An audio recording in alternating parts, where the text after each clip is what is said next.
Donc, je vais vous parler pendant une petite demi-heure de ce que j'ai pu rencontrer en consultation mémoire, des phénomènes un peu particuliers qu'on pourrait maintenant apparenter à des phénomènes de transe, mais qui, quand je les ai rencontrés, j'étais pas encore formée en fait, ni à l'hypnose ni aux trans, et ni l'équipe n'était pas formée non plus. Donc, on pouvait se demander ce que c'était ces bizarreries, des espèces de plaintes cognitives exprimées en transe ou des trans qui s'expriment en fait en difficultés cognitives dans le quotidien.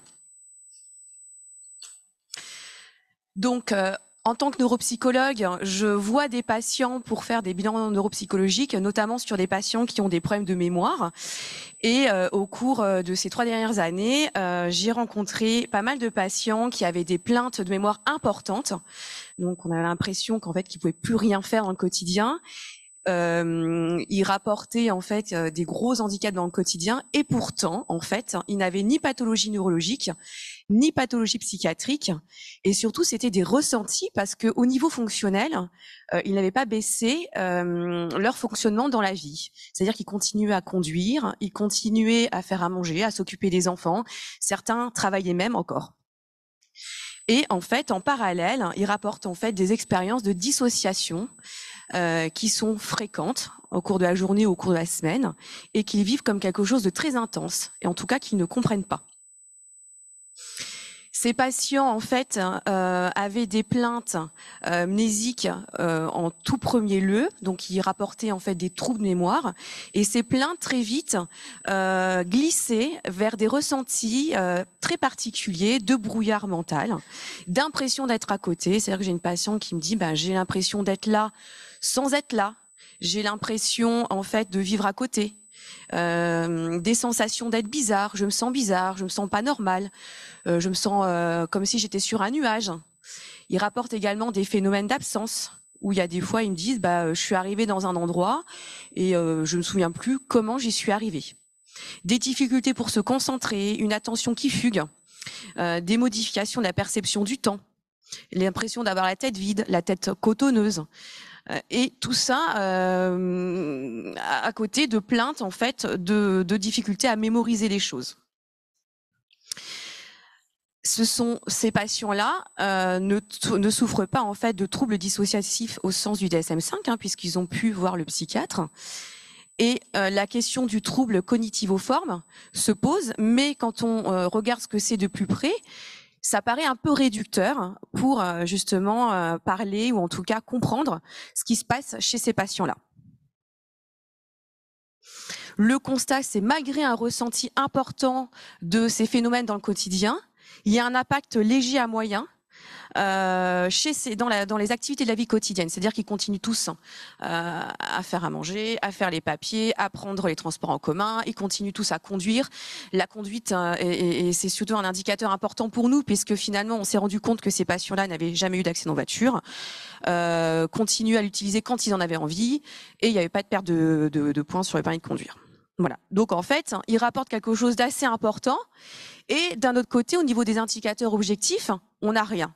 En fait, il n'y a rien qui permet de nous dire qu'il y a une atteinte fonctionnelle dans leur quotidien.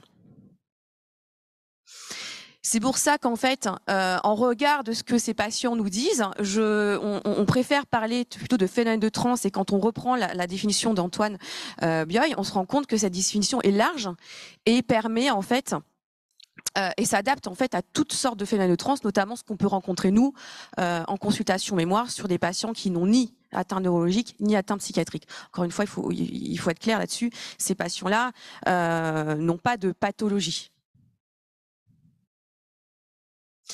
Donc, on se rend compte, enfin, je me rends compte en fait, au fur et à mesure que je travaille en consultation mémoire, que on peut avoir en fait chez ces patients-là des phénomènes de transe avec des plaintes cognitives.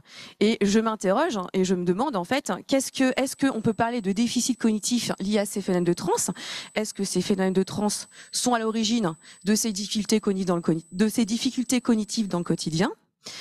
Et puis, quand on commence à penser que ce sont des phénomènes de transe, on se demande quelles seraient ces fonctionnalités pour les patients. Est-ce que c'est un objectif pour eux? Et pourquoi ces plaintes? Pourquoi en fait ces patients qui présentent des phénomènes de transe vont plus verbaliser d'abord des difficultés cognitives, et pourquoi ils ne verbalisent pas d'autres états, ou en tout cas ils ne sont pas concentrés sur ces états en fait de modification de la conscience.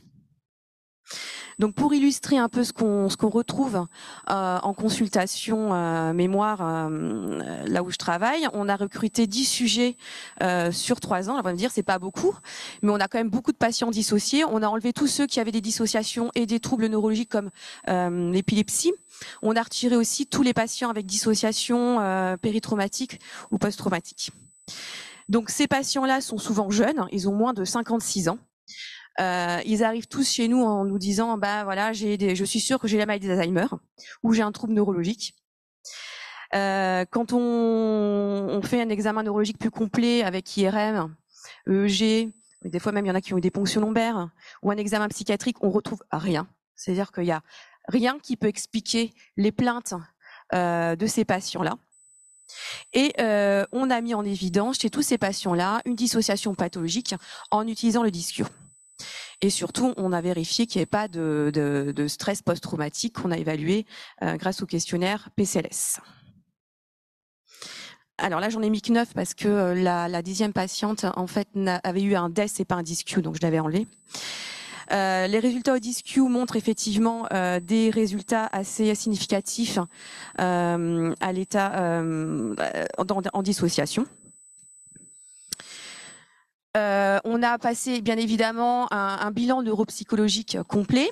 Alors la plupart des patients, la MoCA, je ne sais pas si vous connaissez, mais ça permet d'évaluer l'efficience cognitive globale. La plupart des patients avaient un score normal, sauf la dernière patiente qui avait un 22 sur 30. L'explication pour cette patiente, c'est que ça a été fait en fin d'évaluation, après 1h30 de test, et elle était très fatigable. Donc c'est vrai qu'elle avait un peu lâché, et surtout le reste du bilan était strictement normal pour elle.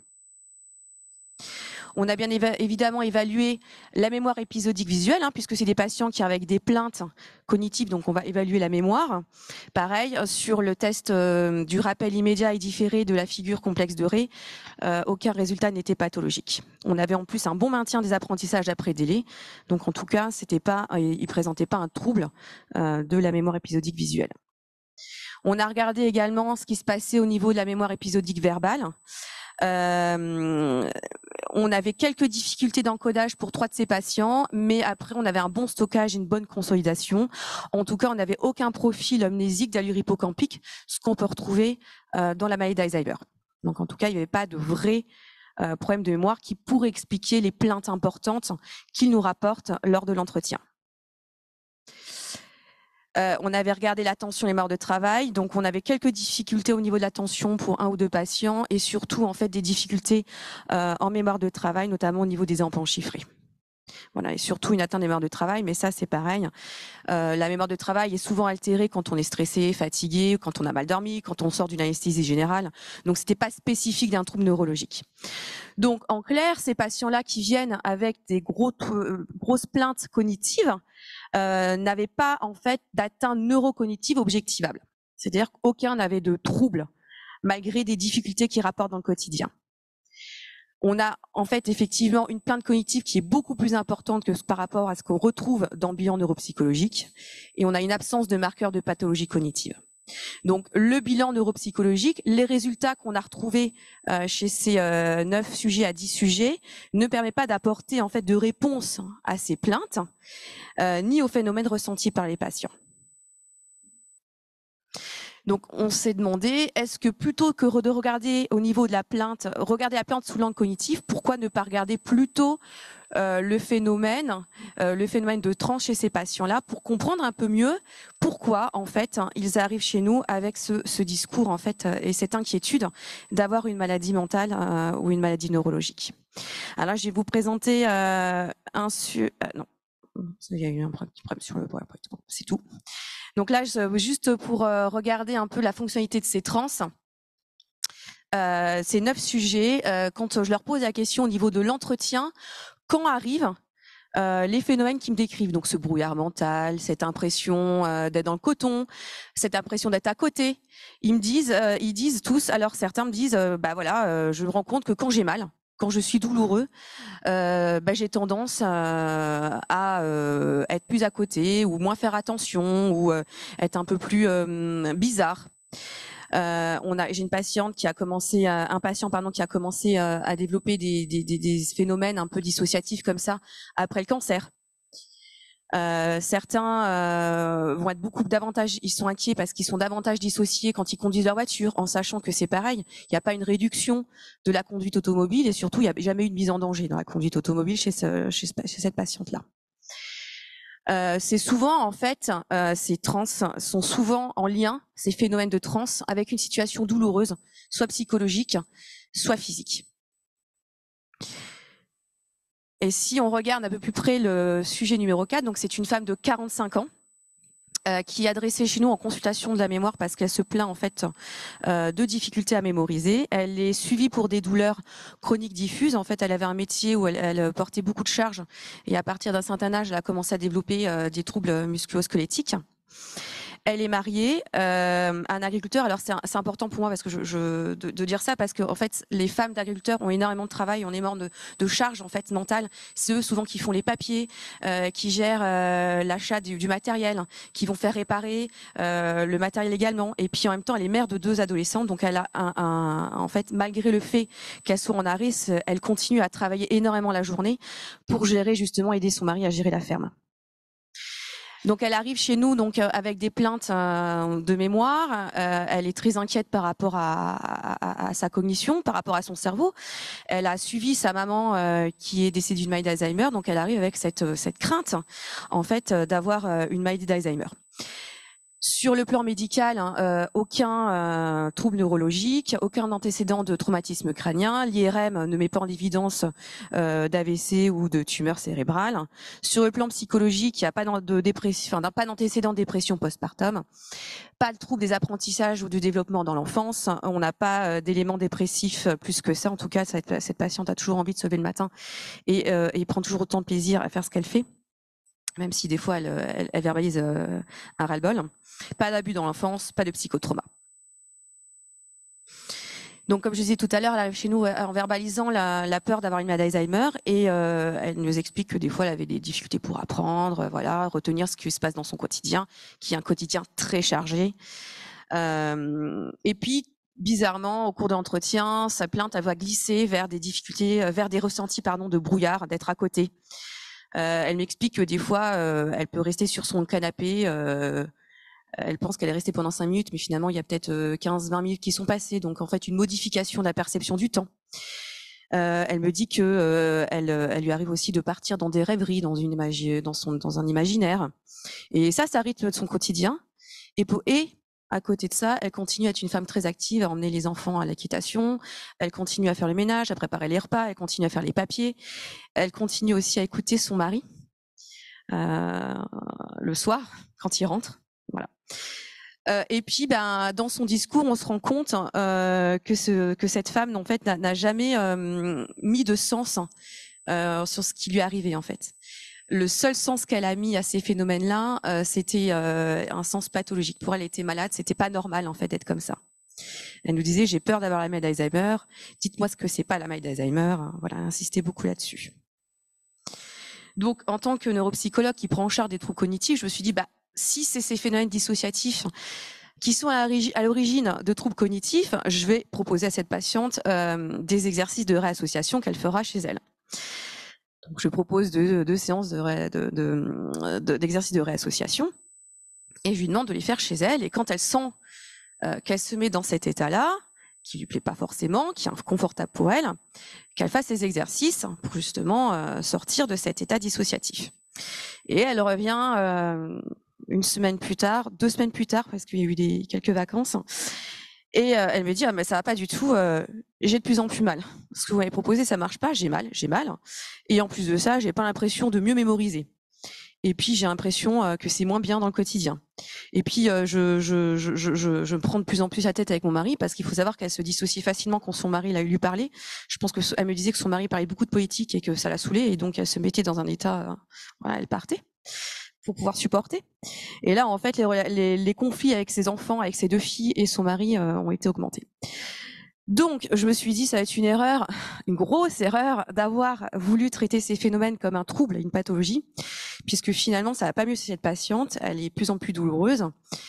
Et je me suis dit, bah, si ça tombe, c'est pas une pathologie que d'être dissocié de temps en temps, et que ça peut permettre en fait de gérer le quotidien et les douleurs. Voilà. Et donc je me suis intéressée, je me suis posé la question de savoir justement si c'est pas un trouble, hein, qu'est-ce que c'est. Et je suis arrivée à la conclusion que ça pouvait être des trans du quotidien, qui avaient une certaine ambivalence chez tous les patients que j'ai pu voir, parce que la plupart n'avaient pas conscience de ce bénéfice sur leur état douloureux ou sur leur souffrance psychologique. Et au final, c'est pas un tout, puisque au niveau de la fonctionnalité du quotidien, on se rend compte que ils sont peu altérés, hein, ils continuent leur vie, ils continuent à conduire, ils continuent à cuisiner, ils continuent à s'occuper des enfants, ils continuent à aller sur Internet, regarder des films, lire des livres. Et ça altère pas ou peu le fonctionnement cognitif. Hein. Le bilan neuropsychologique était quasiment normal quand on leur fait passer. Donc c'est pas voilà. Donc il y avait une certaine ambivalence chez ces patients-là. Donc à la fois quelque chose de bénéfique pour eux quand on leur enlevait ces états-là, on avait une augmentation de la douleur, une augmentation de l'inconfort. Et pourtant, cette transe était très mal vécue chez tous les patients. Enfin, chez les 10 patients que j'ai vus, là, c'était quelque chose pour eux de négatif. En fait, ils avaient une perception très forte de la modification cognitive en lien avec ces phénomènes de transe, hein, puisque vous l'avez vu sur la précédente présentation, on a une modification cognitive dans la transe, dans les états dissociatifs. Et ces patients-là acceptaient mal, en fait, cette modification qui est transitoire dans leur quotidien. Ce qu'ils acceptaient le encore moins, en fait, c'est la perte de contrôle. En fait, ils me disaient souvent, j'ai l'impression de perdre de contrôle dans mon quotidien, j'ai l'impression de perdre de contrôle sur moi. Et ça a été vécu de manière très négative. Et cette perte de contrôle leur envoyait surtout à quelque chose de pathologique, d'anormal. Je suis pas normale, je suis folle, j'ai une maladie, il y a quelque chose qui va pas dans mon cerveau. C'était toujours amené, en fait, à un cerveau malade. Vraiment, cette métaphore pour eux, c'était le cerveau malade, quoi. Donc une transe, en fait, qui ne fait pas sens pour eux dans leur conception personnelle et sûrement culturelle aussi, parce que ça renvoie aussi dans notre société où notre société véhicule une performance cognitive très centrale, très valorisée. Hein. On voit tous les jeux qui sortent sur la DS, la Switch pour muscler son cerveau alors qu'on ne peut pas muscler son cerveau. Voilà, ça renvoie à l'idée d'être toujours au top, d'être performant. Pour la patiente, le sujet 4, en fait, je vous ai remarqué quand même qu'elle avait une journée de fou. Elle se levait super tôt, elle faisait plein de choses, le ménage, le repassage, s'occuper des enfants, elle gérait son mari, elle gérait les papiers, et en fait, pour elle, elle a l'impression de pas du tout être performante. Ça renvoie aussi, ce qui impacte en fait le ressenti, le vécu de ces phénomènes, c'est aussi l'idée que on doit toujours tout contrôler. Ces patients, en fait, ont du mal à accepter ces phénomènes-là parce qu'ils ont l'impression qu'en fait, on leur a appris dans leur histoire familiale qu'ils devaient toujours tout contrôler, toujours garder le contrôle. Et comme je disais tout à l'heure, en fait, la plupart des patients ont une conception très valorisée de la mémoire. En tout cas, la mémoire est importante pour eux et centrale, alors qu'ils n'ont jamais entendu parler en fait des phénomènes de transe ou de dissociation ou de l'ennui, et ils savent pas s'ennuyer.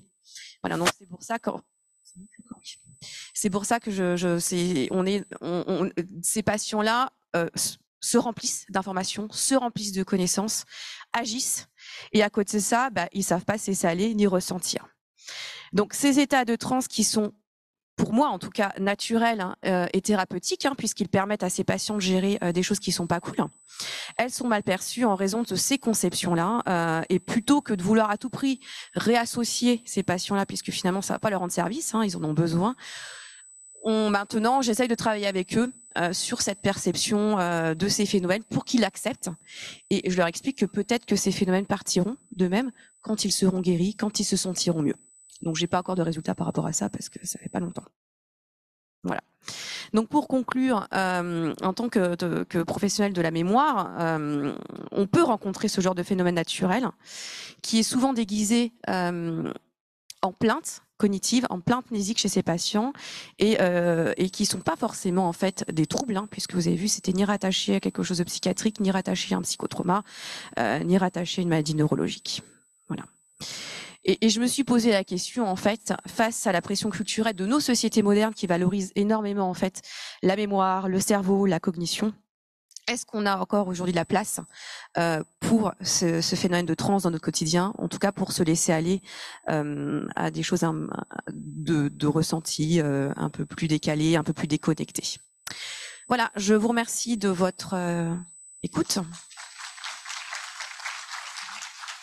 J'ai été vite. Je crois que j'ai été vite aussi. Non, c'est bon. Ah, maintenant, j'en ai cours. Il marche pas bien, celui-là. Oui, oui, il n'y a pas de souci. Et merci. Il y a une question qui me vient par rapport à ton exposé. Est-ce que tu remarques un avant-après décrit par les patients? Est-ce qu'il y a un point à partir duquel ils repèrent qu'il y a ces fonctionnements qui sont installés? Ou est-ce que c'est un fonctionnement qui les a toujours accompagnés, des fois depuis l'enfance, avec en arrière-fond l'idée que tu as écarté la dimension traumatique dans l'origine de la dissociation? Et certains écrits mettent en avant la présence d'états dissociatifs en lien avec des troubles de l'attachement. Donc, est-ce qu'il y a des choses qui ont été explorées aussi de ce côté-là? Alors oui, dans l'anamnèse de ces patients, c'est vrai que on s'intéresse quand même à l'histoire familiale. Maintenant, un avant-après, en fait, ils ont jamais eu conscience de ces phénomènes-là. C'est seulement quand ils sont venus en consultation mémoire qu'ils ont pris conscience que ça existait. Donc, c'est difficile pour eux de savoir s'ils en ont eu dans l'enfance. Voilà. Je sais pas si j'ai répondu à ta question. On arrive à le problème.